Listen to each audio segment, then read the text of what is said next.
Buenos días, vamos a empezar la sesión de este miércoles.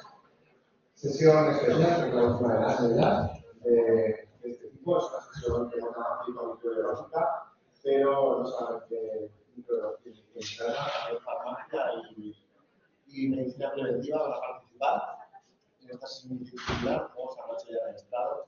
Joaquín, Clara, Sara Caminado, la jefa de interna y pues sí, la conocéis de la sesión. Así que adelante, Nacho.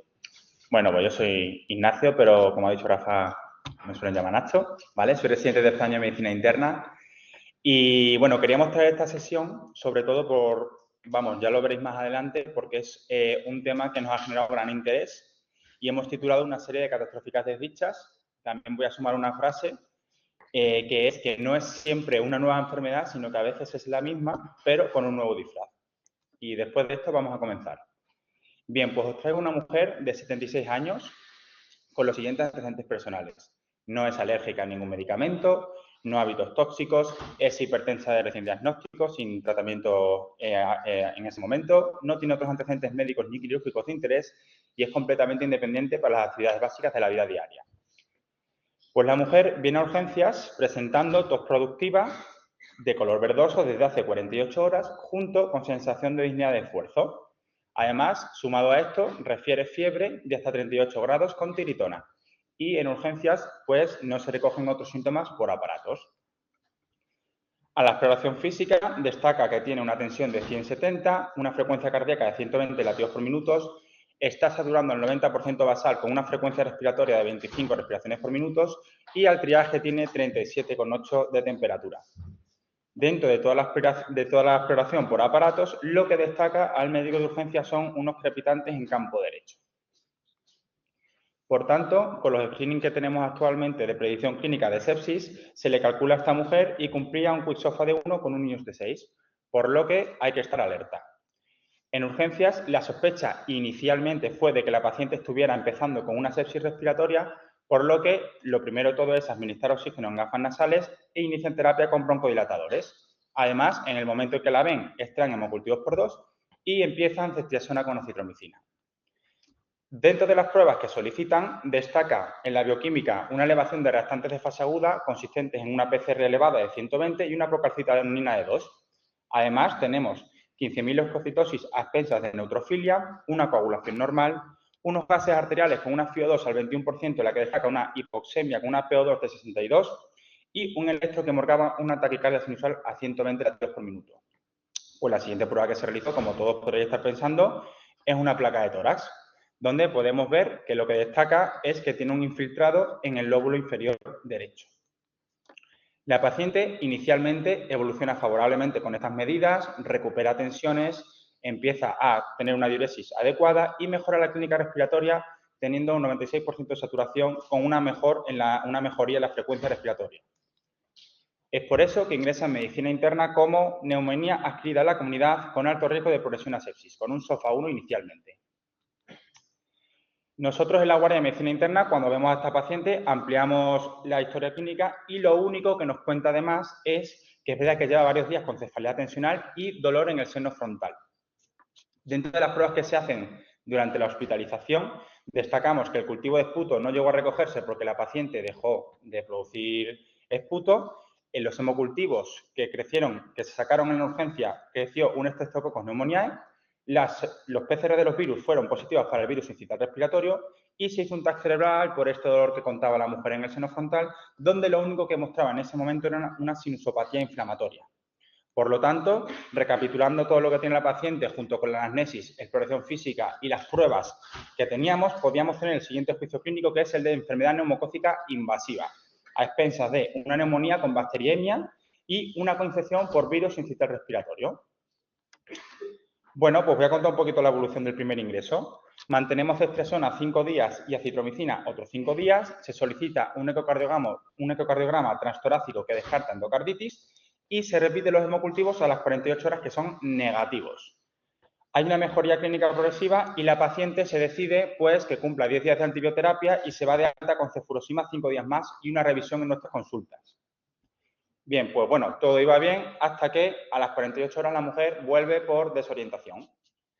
En urgencias, básicamente, destaca que a la exploración la mujer presenta una desorientación temporoespacial junto con una inestabilidad de la marcha. Los familiares tampoco inicialmente contaban ninguna otra clínica más, no había vuelto a tener fiebre, no había vuelto a tener ningún tipo de sintomatología respiratoria. Se le repite un TAC craneal dentro de la analítica, que era anodina, que muestra que es similar al previo. Y en urgencias se inicia meropenem por sospecha de nosocomialidad. Ingresa como deterioro funcional al estudio. Bien, pues llegados a este punto, nosotros cuando volvemos a ver a esta mujer en la guardia, pues nos planteamos el diagnóstico diferencial de la desorientación en este caso, ¿no? Estamos ante un síndrome confusional, es de origen farmacológico, lesiones estructurales, no parece que tenga, puede ser una infección del sistema nervioso central o es un bajo gasto cerebral por la sepsis, es de origen metabólico o es un accidente cerebrovascular. Bien, pues lo primero de todo es volver a la anamnesis y a la exploración física, ¿vale? Como bien he dicho anteriormente, no había contado aumento de fiebre ni tampoco había empeorado la clínica respiratoria. Seguía contando esta cefalea con inestabilidad de la marcha. Esta vez ya describía el dolor como un dolor retroocular y lo que más nos llamó la atención fue la alteración progresiva del nivel de conciencia. A la exploración nuestra vemos que las constantes estaban estables y lo que nos llamó la atención fue obviamente un Glasgow de 14 a expensas de confusión y una rigidez de nuca con un signo de Brudzinski que era bastante evidente.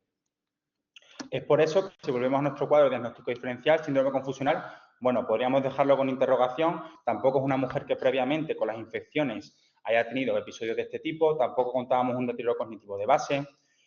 Origen farmacológico no parece que sea el caso, puesto que la paciente no había iniciado tampoco ningún fármaco antipsicótico ni ningún fármaco que pudiese atravesar barreras del sistema nervioso central ni que pudiese causar este tipo de síntomas.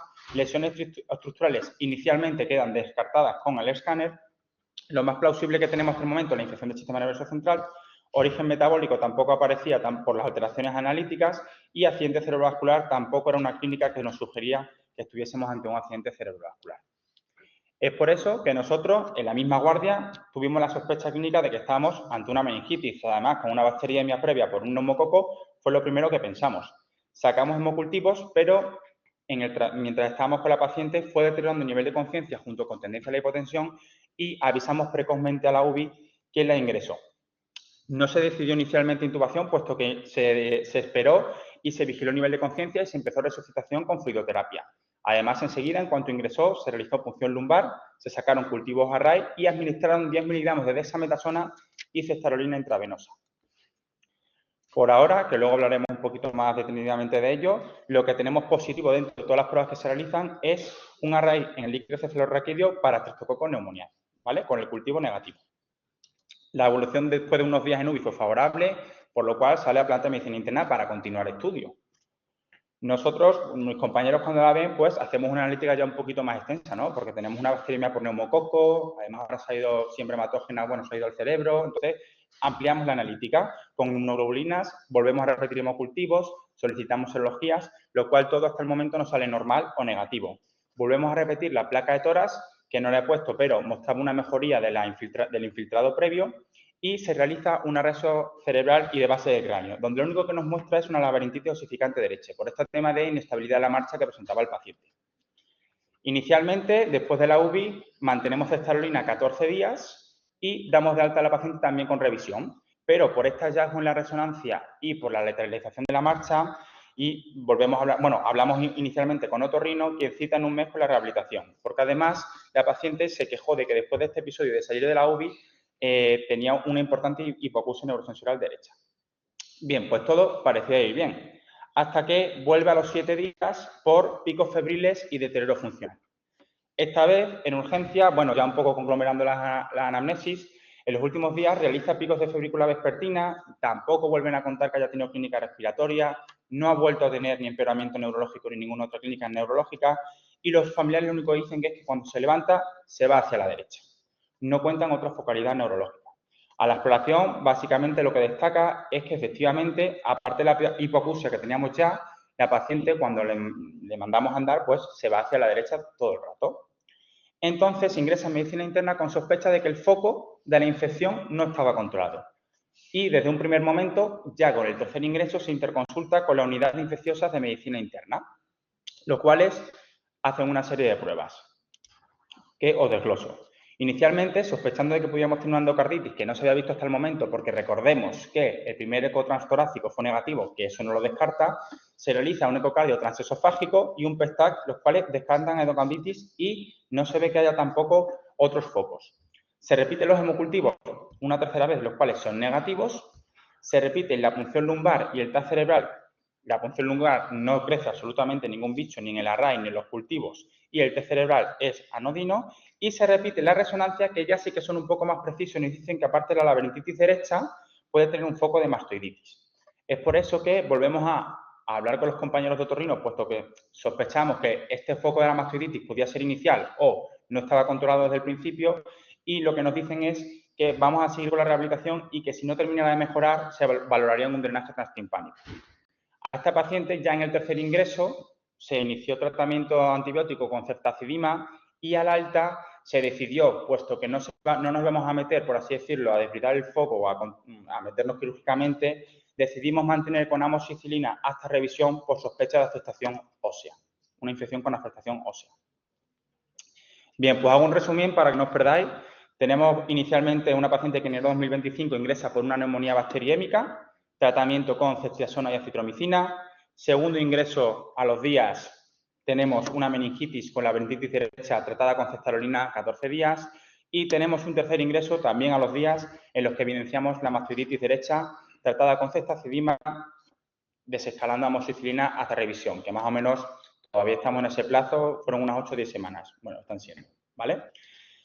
Entonces, bueno, hemos traído este caso clínico para hablar un poquito de la enfermedad neumocócica invasiva, que, como ya bien sabéis, es una enfermedad transmisible por el Streptococcus pneumoniae y, básicamente, el concepto más importante con el que quiero que os quedéis es que el microorganismo invade normalmente sitios estériles del cuerpo, como, por ejemplo, sobre todo, pulmón o pleura, la sangre con bacteriemia y el líquido cefalorraquídeo teniendo una meningitis.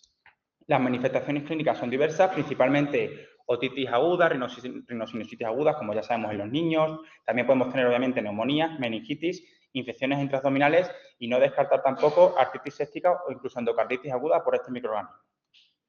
¿Y por qué es importante y por qué lo hemos traído? Pues bueno, pues porque es una causa bastante significativa de morbimortalidad en niños menores de 5 años, en adultos mayores de 65 y en adultos, pero con cualquier tipo de inmunodepresión o factor favorecedor. ¿Cuáles son estos? Pues los que os desgloso aquí. Podemos tener pacientes que tengan déficit humoral, por ejemplo, hipogammaglobulinemias, bien sean congénitas o adquiridas, déficit de cualquier tipo de IgG, ojo con los síndromes linfoproliferativos y ojo muy importante con el VIH. También tenemos otros tipos de factores favorecedores, como pueden ser el déficit de complemento, la neutropenia con cualquiera de sus causas, alteraciones en la quimiotaxis de los leucocitos, como pueden ser los pacientes alcohólicos, cirróticos, diabéticos, tratamientos prolongados con corticoides, disminución del clavamiento bacteriano, muy importante, ojo con los pacientes que están esplenectomizados o que tengan una esplenia congénita. Y luego tenemos ya una serie de factores como pueden ser la edad extrema, es decir, menos de 5 años, mayores de 65, desnutrición, hospitalización, factores locales del propio microorganismo, como puede ser una infección viral previa, que el paciente sea de POC, que tenga bronquiectasia, tabaquismo, y no olvidar nunca la epidemiología y el mayor riesgo de exposición, como puede ser en lugares como guarderías, campamentos militares, prisiones o albergues. ¿Y qué tenía nuestra paciente? Bueno, pues ya os adelanto que a nuestra paciente se le ofreció la vacuna en 2013 y la rechazó. Además, tenemos una edad mayor de 65 años y además contamos con una infección viral previa. Es por eso que yo me he cuestionado 3 preguntas que ahora nos irán desglosando mis compañeros, que es ¿qué aislamientos microbiológicos teníamos inicialmente en esta paciente? ¿Qué creció y qué no creció? Se la trató correctamente porque, como yo os habré dicho como 3 o 4 antibióticos. ¿Fueron todos necesarios? ¿Los días fueron los correctos? ¿Qué nos dicen realmente las nuevas guías? Y por último, pero no menos importante, de hecho, lo más importante, ¿qué pasa con la profilaxis para este microorganismo? Voy a dar paso a José, que va a continuar con la sesión. Gracias, Nacho. Bueno, voy a daros un pequeño repaso microbiológico del microorganismo que estamos tratando, discutiendo y la experiencia que tuvimos con este caso de neumococo. Bueno, nos llega el primer día los hemocultivos al laboratorio de microbiología que metemos en la incubadora específica para ellos y ya a las 6 horas los 4 frascos son positivos. Hacemos la adición de gran pertinente y en ella haremos los cocos positivos en cadena. Ante este hallazgo, realizamos la siembra correspondiente, los medios habituales. Ante la sospecha de un posible neumococo, realizamos la prueba de FilmArray, que es una prueba de biología molecular de PCR. Y ante este hallazgo de Streptococcus pneumoniae, realizamos dos estrategias dirigidas a trabajar este microorganismo. Uno de ellos es el sacar sangre con aptoquina y una sensibilidad preliminar de penicilina y cefotaxima. Al segundo día, en el cultivo, nos crece el Streptococcus pneumoniae y realizamos el antibiograma que es sensible a todos los antibióticos. Recordad que la I del levofloxacino también se interpreta como sensible a exposición incrementada en dosis, frecuencia y modo de administración. Al octavo día, los hemocultivos son negativos, como dijo Nacho, y al día 11, tras el segundo ingreso, ante la sospecha de meningitis, el líquido forraquídeo, realizamos la prueba de FilmArray y nos sale el Streptococcus pneumoniae, con el cultivo negativo. Por tanto, el Streptococcus pneumoniae, un clásico en el laboratorio. Diplococos gram positivos, hemolíticos, en concreto alfa-hemolíticos, anaerobios facultativos, presenta en su estructura una cápsula que da propiedades virulentas y antifagocíticas y existen más de 100 serotipos agrupados en 46 grupos en función de la estructura de diversidad de los polisacáridos capsulares. Es un frecuente colonizador en el tracto respiratorio y más frecuente en niños, mucho más común. ¿Y cuál es el diagnóstico microbiológico de la enfermedad mucocítica invasiva? Tenemos 4. La tinción de Gram, la clásica tinción de Gram, que es la observación a partir de las muestras biológicas de estas estructuras que veis aquí, que son de color violeta, diplococos gram positivos, que suelen corresponder a Streptococcus pneumoniae. El cultivo, que sigue siendo el estándar, identificación de las colonias mediante Malditov, el uso cada vez más extendido de la biología molecular de los paneles sindrómicos y la detección del antígeno de neumococo en orina, la antigenuria. El cultivo es el aislamiento del microorganismo en muestra estéril, tanto el líquido farraquídeo, el líquido pleural de sangre, presenta baja sensibilidad y hay que esperar al menos 24 horas para resultados y evidentemente va a tener menor rendimiento cuando se toma la muestra tras el inicio de la antibioterapia. Se utilizan medios genéricos de agar sangre chocolate y que incubamos a 35 grados con 5% de CO2. Van a presentar una especie de características, este es el neumococo, y es que en función del grado de encapsulación va a presentar amplio espectro de crecimiento. Presenta alfamólisis, que análisis parciales de eritrocitos, y, a diferencia de otros streptococos del grupo Viridans, va a presentar susceptibilidad a la aptoquina y solubilidad a la bilis. La aptoquina es un antibiótico solo de uso de laboratorio. Y estas son unas fotos del neumococo que os he hecho. Vemos aquí cómo las características que os he mencionado pueden ser tanto capsulados como secos. Son colonias grisáceas con un halo verde que, debido a la análisis parcial de los eritrocitos, que le da esa característica de alfamólisis. Y para diferenciarlo, no se ve muy bien, lo siento, para diferenciarlo de otros streptococos del grupo Viridans, vemos cómo se genera aquí un halo de inhibición, tanto aquí arriba como aquí abajo, un halo de inhibición indicando que es susceptible a la aptoquina y diferenciándolo, que es la diferencia fundamental de otros streptococos, es decir, que el neumococo es sensible a la aptoquina. ¿Y para qué nos va a servir el cultivo? Evidentemente, identificaremos las colonias por Malditov, realizaremos también técnicas de aglutinación para identificar el neumococo, realizaremos estudios de sensibilidad, de serogrupo y certificación. Estos dos últimos puntos se envían a un centro referencial, especializado en ello. El Malditov, por tanto, es una técnica que hemos incorporado recientemente, bueno, lleva ya unos años, y nos va a ayudar a la identificación de los microorganismos, ya no solo del neumococo, sino de todas las bacterias que trabajamos en el laboratorio y hongos. Pero también podemos realizar una técnica de identificación preliminar a partir de los hemocultivos positivos que tenemos en el laboratorio. Por tanto, ante hemocultivos positivos en los que vemos diplococos gram positivos, por ejemplo, podríamos realizar de manera preliminar, a partir de los frascos positivos, una identificación de microorganismo que estamos trabajando. Es una técnica precisa, sensible, y nos serviría también para el neumococo, pero sí que presenta dificultades en la diferenciación, tanto del neumococo de otros streptococos del grupo Viridans, como mitis o bovis, pero aún así es una técnica ampliamente utilizada.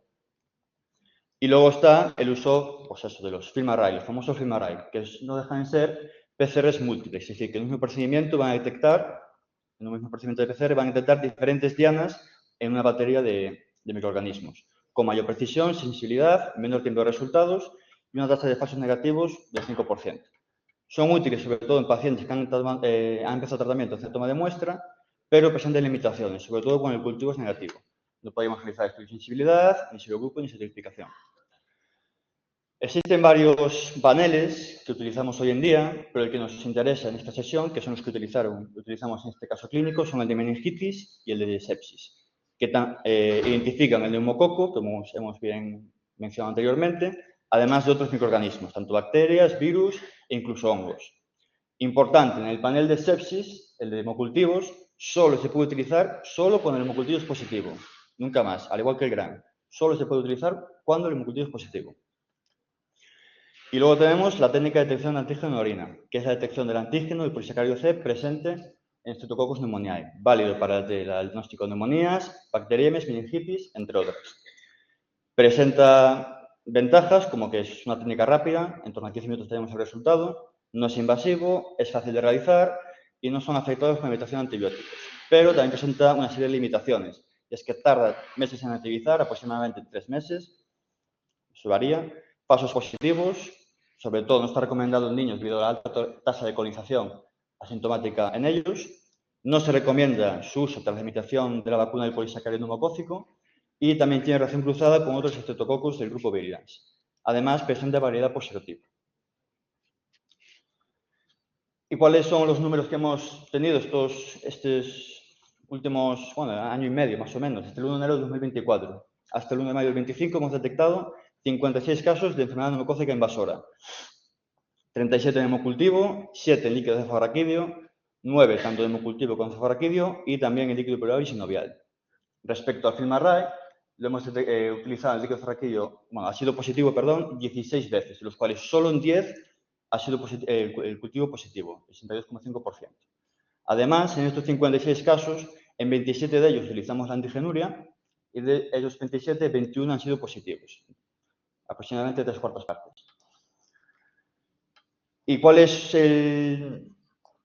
la situación ahora mismo en cuanto a la sensibilidad de penicilina cefotaxima frente a los aislados del neumococo? Este es el informe de aislamiento micológico y resistencia del 2024 que tendréis próximamente colgados en intranet. Tenéis de los años anteriores ya lo tenéis colgado, que realizamos en el laboratorio de microbiología, y hemos trabajado 169 neumococos, de los cuales el 90% han sido sensibles a la penicilina. Solo el 99,3% sensible a la cefotaxima. Y respecto a los casos de meningitis porque tuvimos en el cultivo positivo, en la franja que os he comentado anteriormente, del 1 de enero al 1 de mayo del 25, de esos 10 cultivos positivos, solo el 70% han sido sensibles a la penicilina y el 100% sensibles a la cefotaxima. Y os dejo con Clara, que os va a hablar del tratamiento. Vale, a mí me toca hablaros del tratamiento. Vamos a ver el tratamiento que se puso en cada uno de los ingresos. Hablaremos de neumonía adquirida en la comunidad, de meningitis bacteriana y un poquito de la mastitis. ¿Y qué tenemos que hablar de la neumonía adquirida en la comunidad? Tanto de tratamientos empíricos como de tratamientos dirigidos. ¿Qué tenemos que tener en cuenta a la hora de elegir un tratamiento empírico en caso de neumonías adquiridas a la comunidad? Pues en primer lugar lo que tenemos delante, y es que qué tipo de paciente tenemos. En caso de pacientes ambulatorios, lo que tenemos que tener en cuenta es si presenta o no comorbilidades o factores de riesgo para patógenos multiresistentes. Vamos a dar por hecho que tenemos un paciente sin factores de riesgo para multiresistencias, pero lo diferenciaremos en el caso de que tengan comorbilidades o no. Aquí os dejo las opciones terapéuticas en cada uno de los casos. A destacar, pues que vamos a intentar relegar a última opción la fluoroquinolonas en monoterapia. Ya sabéis, por sus reacciones adversas asociadas a su uso. Pero quizás lo que más nos encontremos en nuestro ámbito será que los pacientes hospitalizados. Aquí la diferenciaremos la neumonía adquirida en la comunidad si es leve o si es grave, es decir, que requiera un ingreso en unidad de críticos. El tratamiento es muy fácil, es el mismo. Ceftriaxona, un beta-lactámico, junto con un macrólido, que podría ser acitromicina, pero también tendríamos la opción de utilizar la claritromicina. Aquí aparece ya el ceftarolino, como veis, pero solo queda restringido a aquellos casos en los que los pacientes, tras un tratamiento adecuado, tengan una evolución desfavorable a las 48 horas. ¿Y qué nos aporta esta combinación? ¿Por qué beta-lactámico, ceftriaxona más macrólido? Pues es que con tan solo 2 antibióticos vamos a poder cubrir casi todos los microorganismos que son principalmente los causales de la neumonía adquirida en la comunidad, como estaría dentro de nuestro protagonista de la sesión, el neumococo. Pero tiene más ventajas. ¿Qué ventajas tienen los macrólidos frente al uso de fluoroquinolonas? Ya lo conocemos todos y es el efecto inmunomodulador que está asociado a su uso. Pero además, lo que os contaba anteriormente, y es que la fluoroquinolona debemos de valorar muy bien el balance beneficio-riesgo por sus reacciones sistémicas a nivel del sistema musculoesquelético o sistema nervioso. Pero ya sabemos que es importante ser el antibiótico adecuado, pero también hay que estar en el lugar adecuado. ¿Qué nos interesará a nivel de neumonía adquirida en la comunidad? Que tengamos buena penetración a nivel intrapulmonar.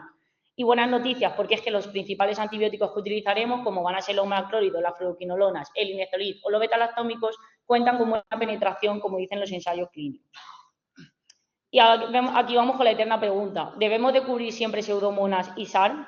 Pues no, debemos de seleccionar bien a nuestros pacientes y quedar relegados estos tratamientos en caso de que tengamos pacientes que hayan tenido un tratamiento antibiótico previo en los últimos 90 días, tras una hospitalización reciente o que ya tengamos aislamientos previos de estos microorganismos. En el caso de que se sospechemos de SARM, utilizaremos linezolid, pero en el caso de que sospechemos de pseudomonas, podemos utilizar piperacilina tazobactam o cefepime, quedando como última opción el meropenem, porque cubriremos también este microorganismo.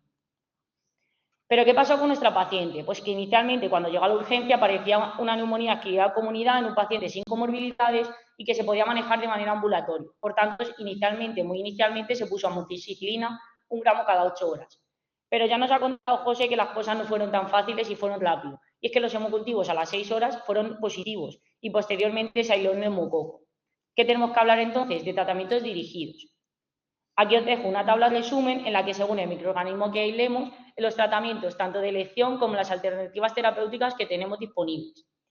¿Y qué pasó con nuestro paciente? Pues ya lo hemos contado, era un neumococo y tenía además una bacteriemia y criterios de gravedad. Así que de manera muy adecuada se puso el tratamiento de elección, la ceftriaxona 2 gramos cada 24 horas, combinado con la citromicina 500 cada 24. Y respecto a la duración del tratamiento, ¿qué tenemos que decir? Se trató con ceftriaxona más acitromicina durante 5 días. Pero al alta se realizó terapia secuencial y se le añadió cefurosima 500 miligramos cada 12 horas durante 5 días más, siendo un total del tratamiento de 10 días. ¿Y qué dicen las guías? Pues que shorter is better. Y es que ya indican que ciclos cortos de 5 días serían más que suficientes para el tratamiento de las neumonías adquiridas en la comunidad. Ya las últimas guías, tanto de la NICE como el de la ITSA, también hablan de ciclos cortos de antibióticos de 5 días para el tratamiento de neumonías adquiridas en la comunidad. Por tanto, parece claro. Hablaremos ahora del siguiente ingreso, la meningitis bacteriana. De nuevo, hablaremos de tratamientos empíricos, tratamientos dirigidos y de PKPD. Aquí quiero resaltar una cosa, y es que el tratamiento empírico en el caso de meningitis bacteriana es tiempo dependiente. Poner un tratamiento antibiótico en las primeras horas va a salvar vidas porque disminuye la mortalidad, y esto está claro. ¿Y qué vamos a tener en cuenta a la hora de elegir un tratamiento antibiótico? 3 factores principalmente: la edad, el estado inmunológico de nuestro paciente y los antecedentes neuroquirúrgicos. ¿Por qué estos 3 factores? Pues muy fácil, porque es que según estos factores voy a poder clasificar a mi paciente en uno de estos grupos. Y entonces los patógenos frecuentes que voy a tener más frecuentes de la causa de meningitis dependerá en el grupo que esté mi paciente. Y el tratamiento empírico debe de ir posicionado a tratar estos principales patógenos. Pero veamos qué pasó con nuestro caso clínico. Y es que inicialmente en urgencia se puso meropenem 1 gramo cada 8 horas. Aquí quiero resaltar la importancia de tener en cuenta aislamientos previos en pacientes con recientes hospitalizaciones. Pero ya nos ha dicho Nacho, y es que la paciente no fue bien y requirió de un ingreso en UCI, en el que se le inició ceftarolino 600 cada 12 horas más desametasona 10 miligramos cada 24 horas, tratamiento que posteriormente se continuó en la planta de medicina interna. Entonces, ya hemos visto que en la RAI salió rápidamente de nuevo el neumococo. Hablaremos ahora del tratamiento dirigido de la meningitis. Aquí de nuevo os dejo una tabla muy fácil y muy resumida, en el que aparecen los principales microorganismos aislados en meningitis bacteriana, sus tratamientos de elección y las alternativas, y una última columna en la que se indica la duración más apropiada dependiendo del tipo de microorganismo que se haya aislado. Pero si ampliamos un poco esta tabla y nos vamos a nuestro patógeno, que es el neumococo, lo primero que nos llama la atención es que debemos de tener en cuenta si es sensible o no a penicilinas o cefalosporinas, como nos contaba José. Pero si pensamos un poco, yo he dicho que habíamos tratado al paciente con ceftarolino y aquí no aparece. ¿Qué pasa? ¿Se trataba de un problema de resistencias? No. Ya hemos visto que el hemocultivo y el antibiograma de nuestro paciente parecía sensible a penicilinas y cefalosporinas, pero ante la duda inicialmente se puso ceftarolino. Ya hemos visto, no se trata de un problema de resistencia, sino de un problema de control del foco. Entonces, ¿en qué papel queda ceftarolino si lo comparamos con ceftriaxona? Bueno, pues aquí podemos abrir el primer debate de la mañana, y es que ceftarolino se ha posicionado como otra opción terapéutica en el caso de estos pacientes. En el primer estudio es una comparativa en la que compararon el uso de terapia estándar con ceftriaxona frente a ceftarolino. ¿Qué pasaba? Lo midieron a nivel de mortalidad y de respuesta clínica a los 30 días y no encontraron diferencias significativas entre ambos grupos. En el segundo estudio también es una serie de casos en las que se incluyen 5 pacientes con meningitis por neumococo, todos ellos tratados con ceftarolino. Y también en todos ellos se consiguió la respuesta clínica y, por tanto, ¿dónde queda ceftarolino? Bueno, pues parece una alternativa en estos pacientes para el uso también de meningitis por neumococo. ¿Y qué vamos a hablar de PKPD? Pues ya hemos visto que es importante estar en el sitio de acción que nos interesan en nuestros antibióticos. Hablaremos, por tanto, de penetración a nivel del sistema nervioso central. Recordad que nos interesan fármacos que sean de tamaño molecular pequeños, con un balance lipofilia-hidrofilia adecuado y con una baja unión a proteínas plasmáticas, lo que hará que tengamos mayor porción de fármaco libre y, por tanto, mayor actividad.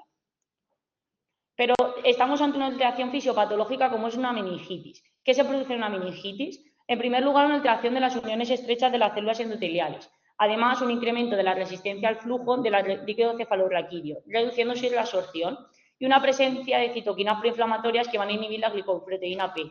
¿Y qué hacen todas estas alteraciones fisiopatológicas? Pues en este caso nos ayudan. ¿Por qué? Porque se ha visto que nuestros antibióticos penetran mejor en casos de inflamación meningia. Y esto está ampliamente demostrado en muchos artículos en los que se miden concentraciones en plasma y en concentraciones en sistema nervioso central en presencia de una inflamación meningia. Pero vamos a hablar un poco de PKPD y quiero resaltaros algunas cosas en la tabla que os he mostrado inicialmente en el tratamiento empírico. La ceftriaxona, a diferencia de las dosis que usábamos para neumonía por neumococo, que eran 2 gramos cada 24 horas, en caso de meningitis bacteriana necesitamos incrementar la exposición. ¿Cómo lo hacemos? Poniendo dosis más altas, 2 gramos cada 12 horas. Algo similar pasa con la vancomicina. Utilizaremos dosis más aumentadas de lo habitual, como pueden ser 10 o 20 miligramos kilo cada 8 o 12 horas. Y recordad que es un fármaco que debemos de monitorizar de manera farmacocinética. Las recomendaciones que os haremos desde el servicio de farmacia serán con el objetivo de conseguir intervalos terapéuticos entre 15 y 20 microgramos mililitro, para asegurar la correcta exposición al fármaco. Pero en este paciente ya hemos visto que no era un problema de resistencia. Quizás podríamos haber desescalado tras la mejoría clínica.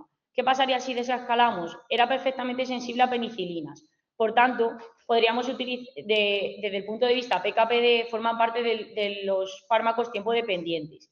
Y por tanto, la estrategia sería la utilización de perfusión continua. Aquí os dejo la infografía del PROA, donde viene toda la información respecto a estas perfusiones. O si no, siempre podéis llamar a farmacia. Pero también he dicho que se combinó con tratamiento adyuvante con glucocorticoides. ¿Y qué dicen las guías sobre esto? Pues que deberíamos de poner desametasona 6-10 miligramos cada 6 horas durante 2 a 4 días. ¿Y cuándo? Importante, es tiempo dependiente. También hay que ponerlo al mismo tiempo de la administración del antibiótico.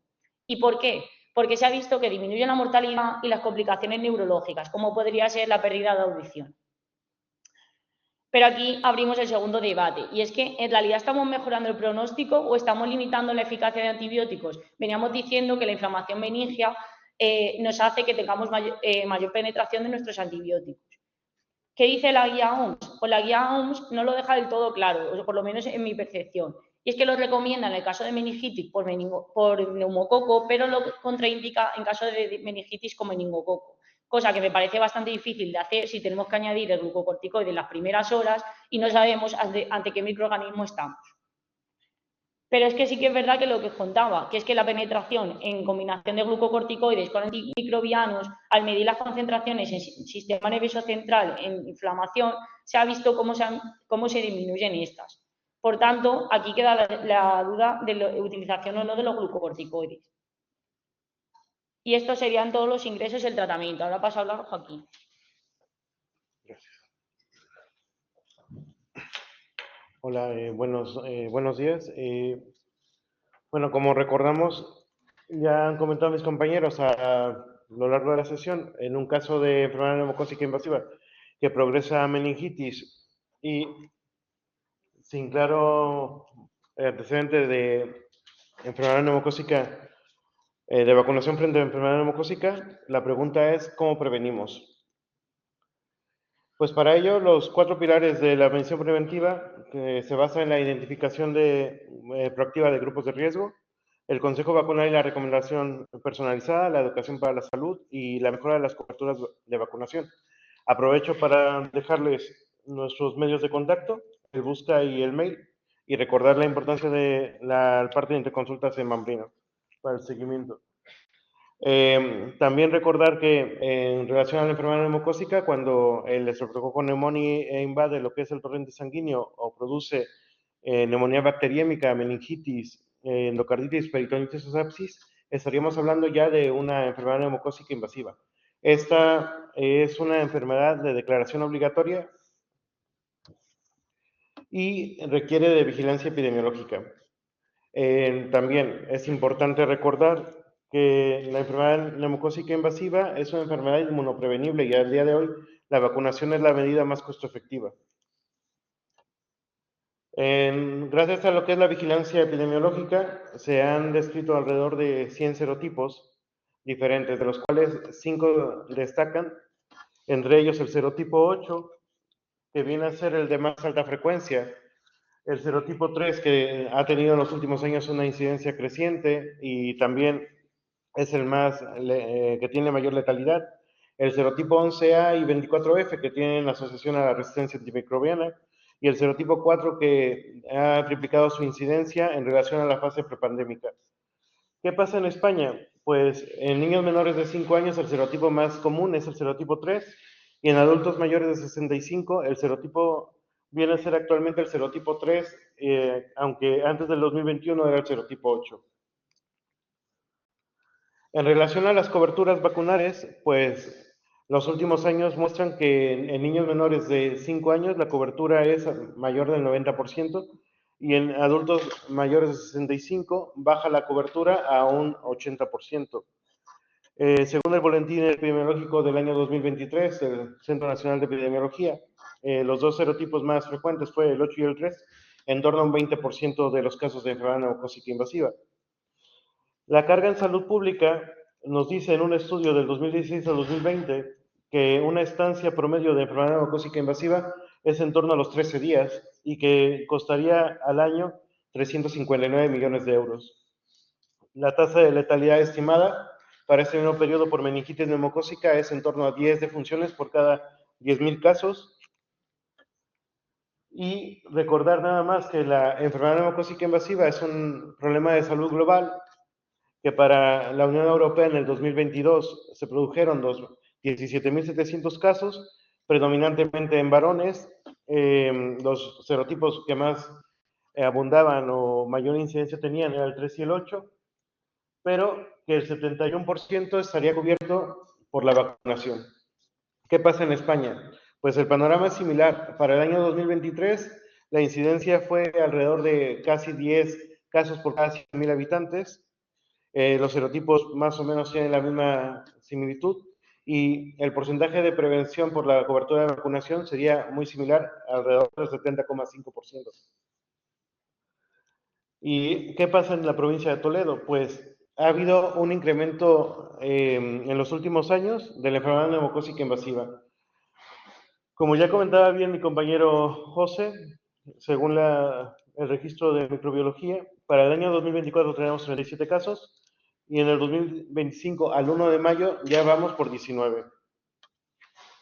También recordar que a mayor edad hay mayor letalidad. Por ejemplo, en mayores de 85 años, pues se ocurren alrededor de 20 defunciones por cada 10.000 casos. Según la instrucción para Castilla-La Mancha en el año 2025 sobre vacunación neumocócica, los grupos susceptibles o de riesgo se clasifican en dos grupos de alto riesgo y grupos de riesgo moderado, como ya nos comentó en un inicio mi compañero Nacho.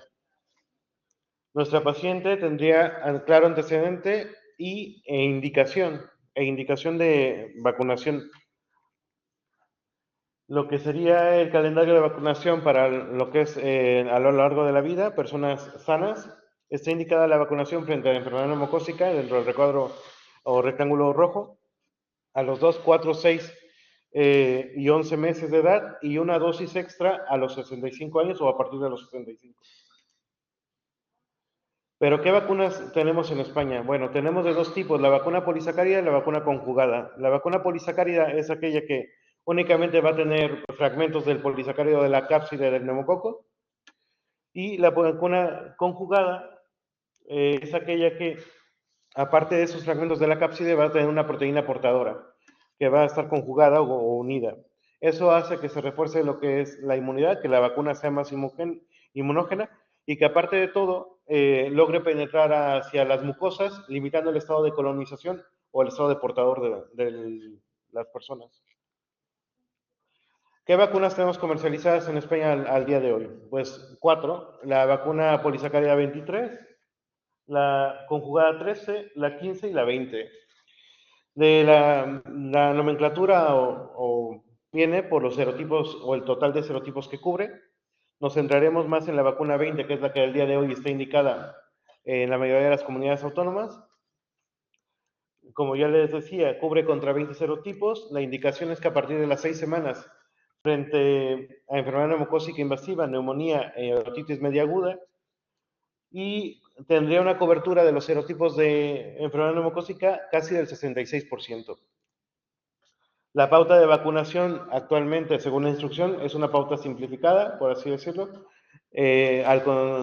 Al identificar la condición de riesgo, tendríamos que aplicar una dosis que, según la ficha técnica, duraría para toda la vida, pero en caso de estado inmunológico del paciente, pues se podría reconsiderar alguna segunda o tercera refuerzo. La única diferencia es cuando tenemos una pausa secuencial previa, pues tendríamos que esperar 5 años desde la última dosis. Y como novedad para este 2025, pues lo que es la Agencia Europea del Medicamento ha aprobado lo que es la vacuna 21 valente. Esta vacuna está denominada como Cavaxive, tendría una cobertura de hasta el 80% de los serotipos que causan enfermedad neumocócica invasiva en Europa en mayores de 65 años. Y bueno, actualmente se está estudiando a nivel ministerial lo que sería la indicación, aunque pretendemos que va a ser una indicación dirigida a ciertos grupos de riesgo. Por mi parte sería todo. Le regreso la palabra a mi compañero Ignacio para las conclusiones. Bueno, pues antes de finalizar la sesión, deciros que el motivo de traerme esta sesión es porque, bueno, pues básicamente el neumococo es uno de los microorganismos que desde que empezamos a estudiar medicina se nos presenta desde casi empezar, ¿no? El Streptococcus pneumoniae. Sabemos que es una sesión un poco densa, pero creo que ha servido un poquito tanto para ver las cosas que hemos hecho mal como también para ver las cosas que hemos hecho bien, ¿vale? Entonces, unos mensajes para llevarnos a casa. Recordaros que la enfermedad neumocócica invasiva es la causa más frecuente de neumonía y meningitis bacteriana, sobre todo en niños menores de 5 y adultos mayores de 65, que la meningitis, ya no solo neumocócica, sino cualquier tipo de meningitis, es una emergencia médica y es tiempo dependiente. Además, recordaros que es imprescindible recoger el cultivo lo antes posible, siempre y cuando tampoco sin retrasar el inicio de la antibioterapia si el paciente vemos que puede estar inestable hemodinámicamente. Para cualquier duda, tenemos el busca de microbiología, ¿vale? Recordaros también lo importante que es el control del foco, que es casi igual de importante que elegir adecuadamente la antibioterapia para luego evitar resistencias, y que siempre tenemos muy a mano pues todos los cultivos previos para ver los organismos que ha tenido antes los pacientes, por lo cual muchas veces tenemos que elegir un antibiótico empírico, pero nos podemos ayudar también de cultivos previos que hayan tenido nuestros pacientes, ¿vale? Y importancia siempre de, si tenemos ya el microorganismo afiliado, desescalar, si es posible. Por último, la enfermedad neumocócica invasiva, como bien ha dicho Joaquín, es una enfermedad de declaración obligatoria y la vacunación es la principal y más eficiente estrategia para prevenirla, ¿vale? Es por eso que damos por finalizada la sesión y me gustaría dar el paso a mi compañera Sadaf, que quiere decir unas palabras para cerrar toda la sesión. Bueno, buenos días a todos. Yo soy Sadaf, soy internista de este hospital. En primer lugar, dar la enhorabuena a los ponentes por su excelente presentación. Hoy, como sabéis, es la última sesión multidisciplinar y desde la unidad coordinadora de estas sesiones de medicina interna queremos agradecer a todos los servicios que habéis participado a lo largo de estas sesiones que, como podéis ver, no son otra cosa que el reto diagnóstico al que nos sometemos en el día a día y que cada especialista intentamos poner nuestro grano de conocimiento. Y es que la sesión clínica de hoy para nosotros es todavía más especial porque hemos contado en ella con la colaboración del doctor Largo, que queremos aprovechar esta ocasión para agradecerle todo lo que ha aportado al Hospital Universitario de Toledo a lo largo de su trayectoria profesional. Como sabéis, no solamente como un excelente especialista en el ámbito de las infecciosas, sino como un excepcional compañero, y por la parte que me toca, que fui residente suya, y en nombre de la unidad de docencia de este complejo, queremos agradecerle la gran labor docente que ha realizado a lo largo de todos estos años formando residentes y estudiantes y que esperamos que siga realizando. Y aquí robo las palabras del doctor Rubio, que me gusta mucho cuando las dice en las bienvenidas y en las despedidas de los residentes, y es que nosotros somos una familia hospitalaria, y hoy queremos decirle al doctor Largo que fue, es y siempre formará parte de esta familia hospitalaria. Sin más, damos por cerrada esta temporada de sesiones multidisciplinares 2024-2025. Nos veremos en septiembre con otro reto diagnóstico. Muchas gracias por la asistencia y abrimos el turno a preguntas.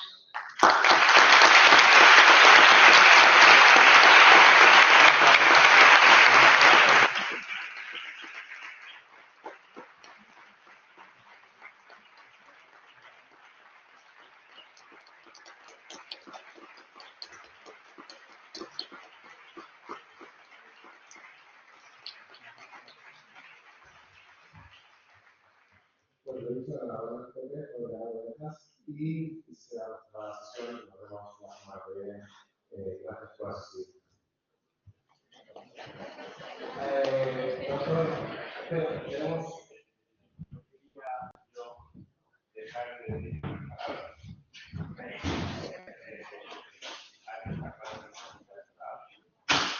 Pero creo que tiene la obligación, como jefe de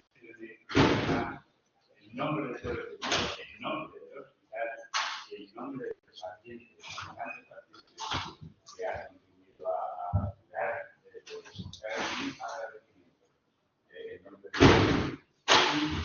que dice que no te nosotros que están yendo a las sesiones estamos